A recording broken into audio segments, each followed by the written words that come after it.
बहू। किशोरी लाल जी के बेटे राघव की शादी की बात जगह जगह चल रही थी, लेकिन किशोरी लाल जी को कोई लड़की पसंद ही नहीं आती थी और उसकी एक ही वजह थी, किशोरी लाल जी का लालची होना। उनको लड़की वालों से मोटा दहेज चाहिए था और इसी चक्कर में एक दिन वो एक बहुत पैसे वाले के घर अपने बेटे का रिश्ता लेकर पहुंचे।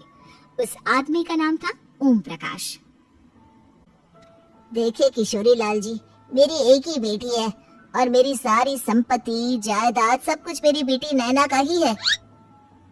पापा, नाम से लगता है बहुत खूबसूरत होगी। कितना अच्छा नाम है ना, नैना।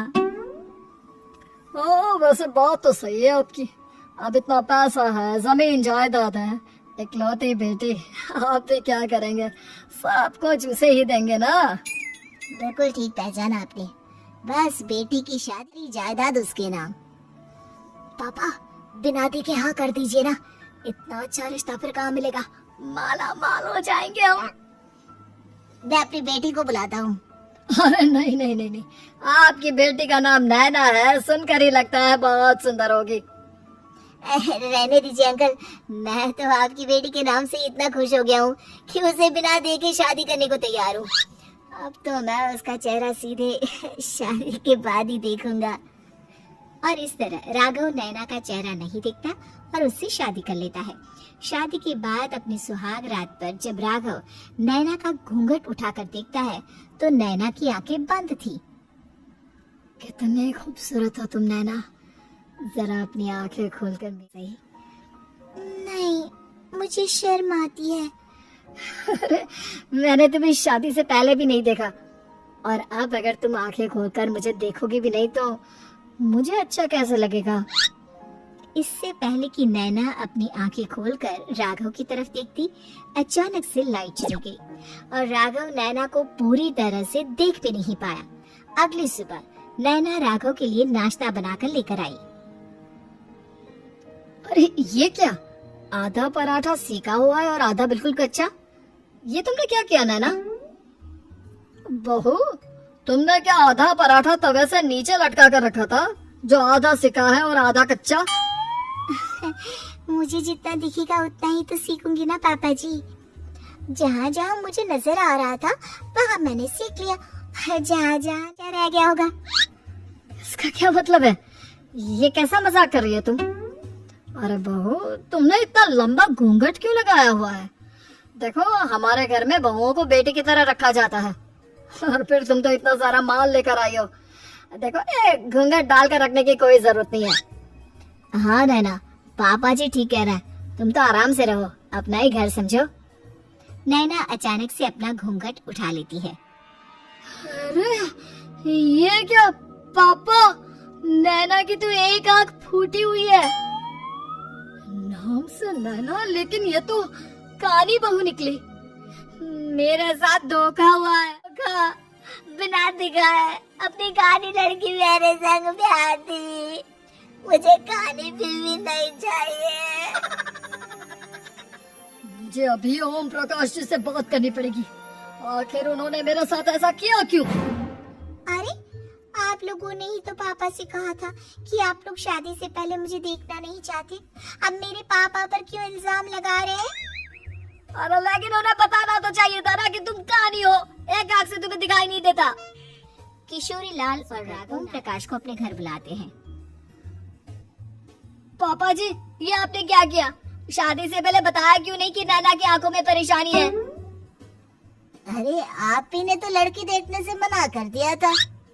और लेकिन आप बता तो सकते थे। आपको तो हमारी बेटी की प्रॉपर्टी चाहिए थी, वो भी पूरी की पूरी। अब क्या हुआ अगर उसे आधा दिखाई देता है? प्रॉपर्टी तो आपको पूरी मिल गई ना। और ये क्या बात हुई? मेरी शादी प्रॉपर्टी से नहीं, आपकी बेटी से हुई है। अब ये तो पहले सोचना चाहिए था, तब तो मेरी प्रॉपर्टी जुबान लप लपा रही थी। लेकिन मैं कानी लड़की को अपनी बीवी बनाकर नहीं रख सकता। पापा, कुछ करिए ना आप। हाँ, करता हूँ। देखिए ओम प्रकाश जी, आप हमारे साथ ऐसा नहीं कर सकते। और तुम देखो, अगर तुमने मेरी बेटी से शादी तोड़ी ना तो जो भी प्रॉपर्टी मैंने तुम्हें दी है वो तो पूरी की पूरी वापस ले ही लूंगा और आधी प्रॉपर्टी तुम्हारी भी लूंगा। अरे मेरी आधी प्रॉपर्टी भला क्यों लेंगे आप? इसलिए क्योंकि मेरी बेटी को आधा नजर आता है और उसकी नजर अभी तक तुम्हारी आधी जायदाद पर ही पड़ी है। अब तुम उसे घर से निकालोगे तो जाएगी ना। और अगर हम आपकी बेटी को अपने घर की बहू बनाकर रखे तो? तो तुम्हारी पूरी प्रॉपर्टी तुम्हारी ही रहेगी और जो मैंने तुम्हें दिया है ना उसमें से बस मैं आधा लेकर जाऊंगा। अरे लेकिन अब आप अपनी दी हुई प्रॉपर्टी में से आधी वापस क्यों लेकर जाएंगे? अगर मैं आपकी बेटी को अपनी पत्नी बनाकर रखने को तैयार हूँ तो? इसलिए ताकि भविष्य में अगर तुम मेरी बेटी को धोखा दो तो उसके पास कुछ तो रहे जो पति का हो। वैसे मेरे पास तो बहुत कुछ है लेकिन अपने पति की कोई निशानी तो उसके पास होनी चाहिए ना। अब अगर तुमने मेरी बेटी को कहानी कहा तो तुम्हें प्रॉपर्टी भी कहानी ही मिलेगी, पूरी नहीं। जमाए। किशोरी लाल और राघव समझ चुके थे कि वो बुरी तरह फंस चुके हैं और अब उनके पास वहाँ से निकलने का कोई चारा नहीं है। अब समझ में आया ना, लालच बुरी बला होती है। एक तो तुम्हें प्रॉपर्टी मिली, ऊपर से बीवी मिली, उसमें तुम्हें नखरे भी दिखाने हैं। आए बड़ी, चुपचाप बैठो तुम। कुछ दिनों के बाद नैना राघव की कार लेकर बाजार घूमने निकलती है और जब कार लेकर वापस आती है, ये क्या? एक तरफ से मेरी गाड़ी पूरी खराब हो चुकी है। लगता है तुमने मेरी गाड़ी का किसी दूसरी गाड़ी के साथ एक्सीडेंट किया है। अरे अरे कितना बड़ा नुकसान कर दिया तुमने बहू। वो क्या है ना पापा जी, मुझे एक आंख से दिखाई, सामने से गाड़ी आ रही थी। मुझे तो सिर्फ आधा ही दिखाई दिया और वो गाड़ी मेरी कार से रगड़ते हुए निकल गई। अब मैं क्या करूं बताओ? आप इसे ठीक कराने के पैसे कौन देगा? तुम्हारे पापा? तुमने मुझसे इस तरह से बात की? अभी रुको। नैना राघव की शिकायत ओम प्रकाश को कर देती है।